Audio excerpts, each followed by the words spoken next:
This is my personal learning journey for the course Service Learning and Community Engagement. And when I registered the course, I did not know that what does service learning mean.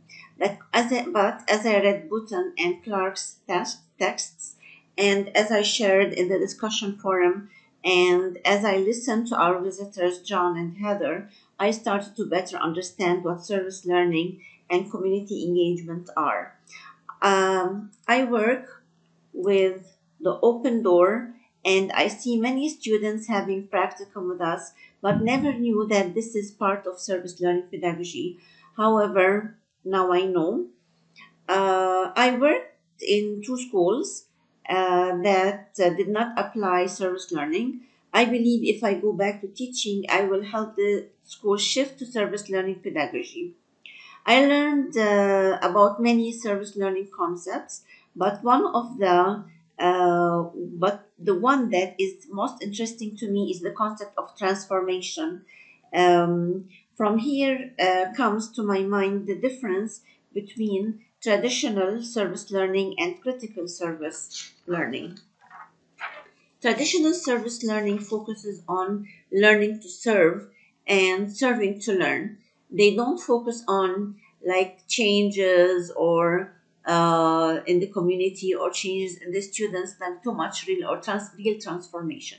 However, the critical service learning it focuses on transformation, where they work hard to induce a social change through service learning, and they work to distribute power equally among the stakeholders, especially in the community. They like to give them voice and to give voice for the students too. And the last thing, they try through service learning to develop an authentic relationship.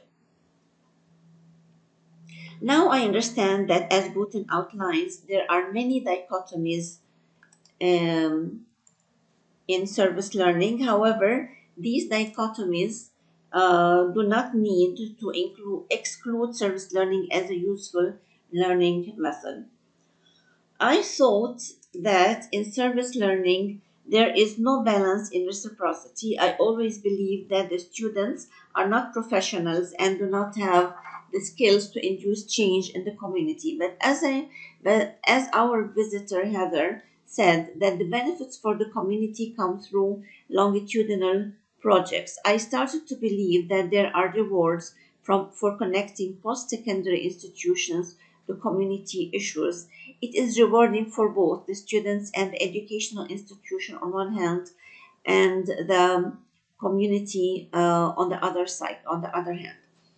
I also thought that reciprocity in service learning is the exchange of benefits between the students, faculty, and institution. But later I found that the exchange of benefit also involves the served communities. I also discovered that there are three types of reciprocity, or three orientation of reciprocity: exchange orientation, influential orientation, and generativity orientation.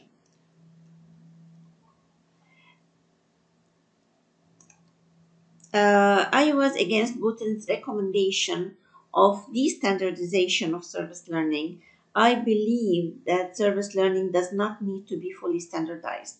It can be partially standardized, so for it to be flexible to meet students and communities' needs. I believe that service learning can be institutionalized as any other discipline, but I learned from Bhutan that there are barriers to disciplining it, such as the political barriers.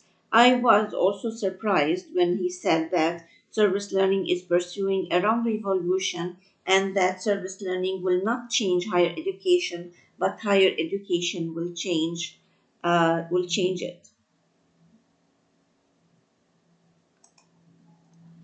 Another point that also surprised me is when Bhutan mentioned that service learning rejects the banking model of education.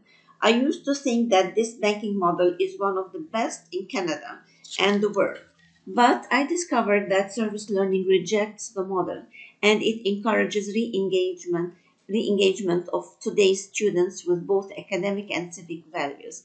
It was clear to me that service learning enhances student outcomes, fosters a more active citizenry, promotes a scholarship of engagement among teachers and institutions, supports a more equitable society, and reconnects colleges and universities with their local and regional communities. Now I can clearly identify the links between theory and practice of service learning.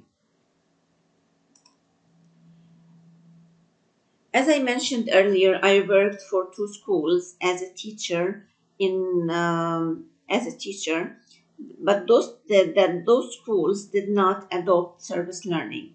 If I become a principal of one of these schools, I will make sure to integrate service learning into the curriculum. This will be an opportunity for students to learn about environment and social issues in a real life context. A successful service learning project is more than just volunteering, it involves students applying knowledge and skills to make a difference in their community. There are many key considerations that contribute to successful service learning.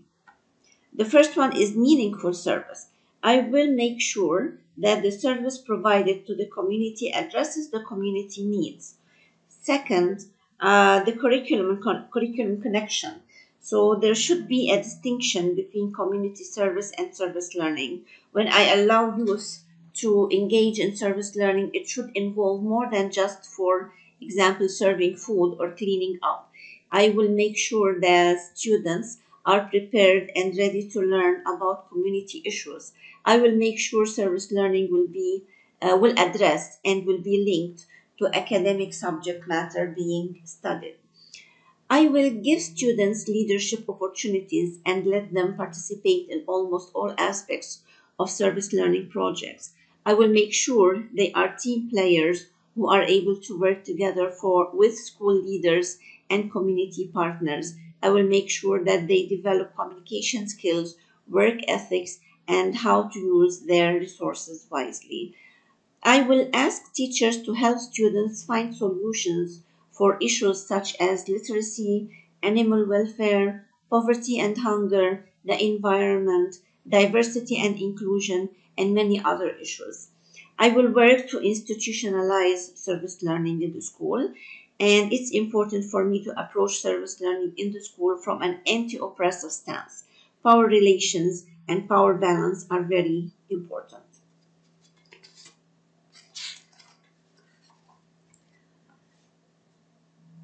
As I said initially, or at the very beginning, my initial understanding of service learning was quite a narrow definition, focusing more on internship or co-op placement.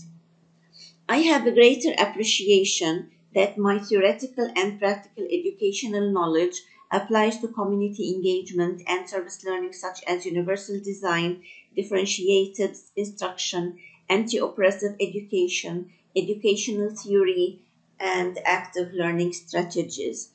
If the reward structures for faculty and staff remain entrenched in the bank model of education, then the change to more collaborative service based scholarship will be fraught with contradictions and conflicts. During my course, I used to think that service learning is worthless because of many disadvantages. One of the disadvantages that made me think community engagement is worthless is the fact that neither the academy nor the community are monolithic cultural entities. There are subcultures within both. There are identifiable differences between academic and community cultures that can interfere with attempts to collaborate. What can happen in community university relationships is that people inadvertently break the rules of the other culture. This can lead to a breakdown in the relationship. Another point is that universities hold more power. This is what I believe. They hold more power, or this is one of the advantages too.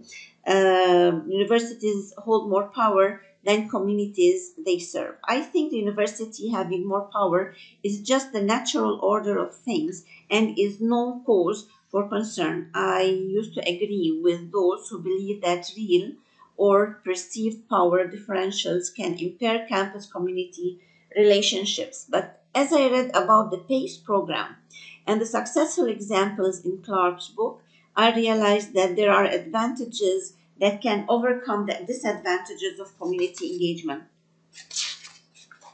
Although community engagement can be time consuming, create potential conflict, lead to directional shifts, etc., these challenges may be overcome through the development of a comprehensive engagement plan that can lead to long term substantive solutions.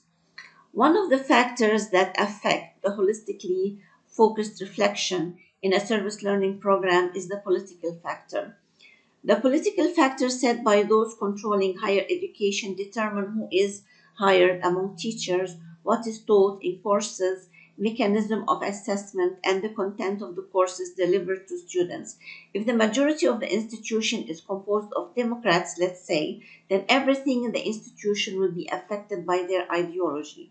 In the end, the students will be forced to reflect in a way that fits that ideology, whether in class or in reflecting about their experiences in the field.